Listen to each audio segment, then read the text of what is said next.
Hi, my name's G-rae and I'm going to tell you a little bit about baseball. First, the materials. You need a glove for throwing and catching. You need a bat for batting and hitting. You need balls, obviously, for playing. These are softballs. Baseballs are a little bit smaller, but it doesn't matter what you use, it's all the same. You also need a helmet for when you're batting to protect yourself from the balls. And these are batting gloves, which help with grip when you're batting. And Hi, now I'm going to tell you about batting. First of all, I'm the batter. Behind the plate is the catcher, and over there would be the pitcher. When the pitcher pitches the ball, if it comes through over the plate and it is above your shoulders or below your knees, it's called a ball. If it is over the plate and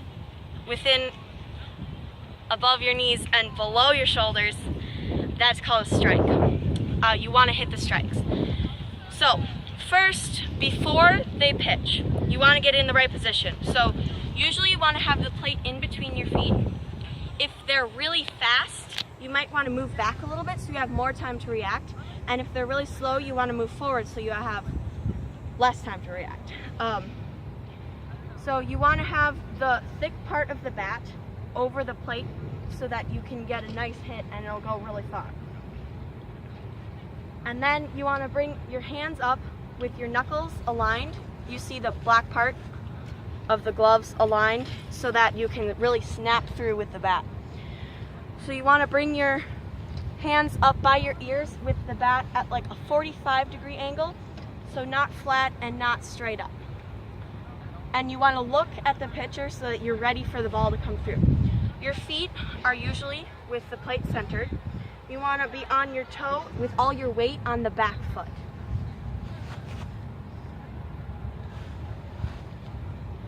When the pitcher starts pitching, or when the ball gets close to you, you want to take a very small step and have your weight mostly in between your legs so it's not more on either foot.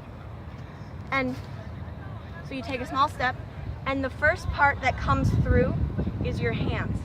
So you don't want to come through like this. You want to come through with your hands and then the bat. So you take a small step and you rotate your hips so that if you had the bat here, it'd be pointing towards the pitcher.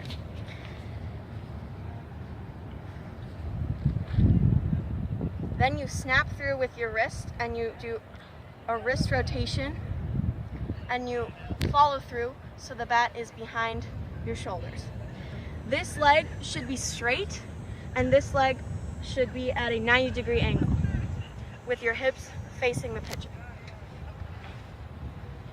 A slow-mo of this.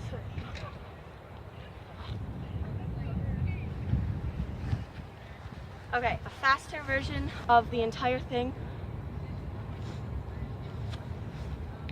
Perfect, thank you. Hi, now I'm going to tell you about what happens when you're up at the plate.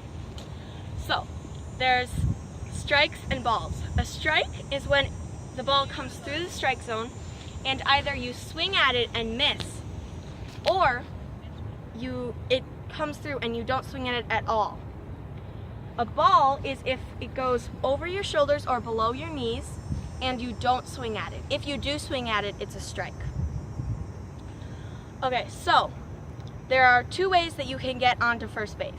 The first one is if you hit the ball and it goes into play, and then you run to first base. The second one is if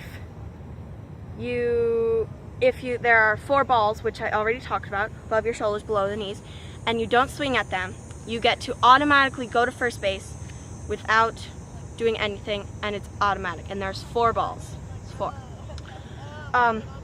There's one more thing, foul balls. So this is if you swing at it and it touches the bat, but it does not go into play. It might go behind you, it might go somewhere else, but it does not go into play. That's called a foul ball. Those count as strikes.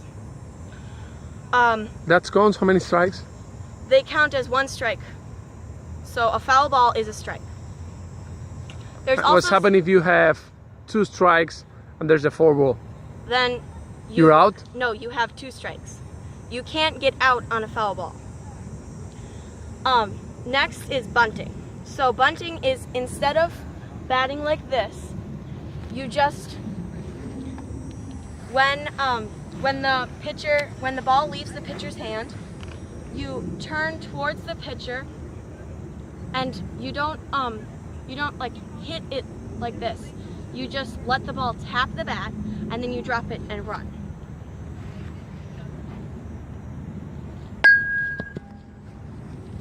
There we go. Now I'm gonna do some hits.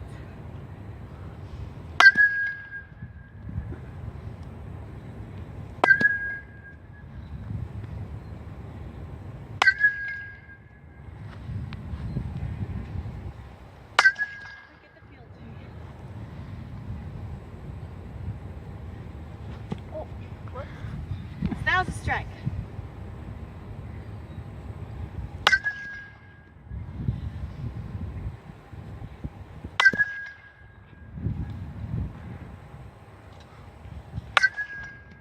Nice one. You line up the joints in your fingers, which are called your knuckles. It's called knocking knuckles because when you go to knock on a door, that's what you use. Interesting. You see how they're lined up? This helps when you flick your wrist to swing through. It helps you rotate your wrists because otherwise, if they're not lined up, you can injure your wrists.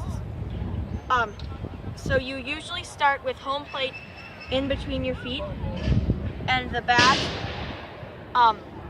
Sometimes people hit home plate, and you want to make sure that the thick part of the bat goes through the strike zone, which is from your shoulder to your knee, and goes over home plate. Un saludo. Un saludo a todos los estudiantes de Colegio Prince.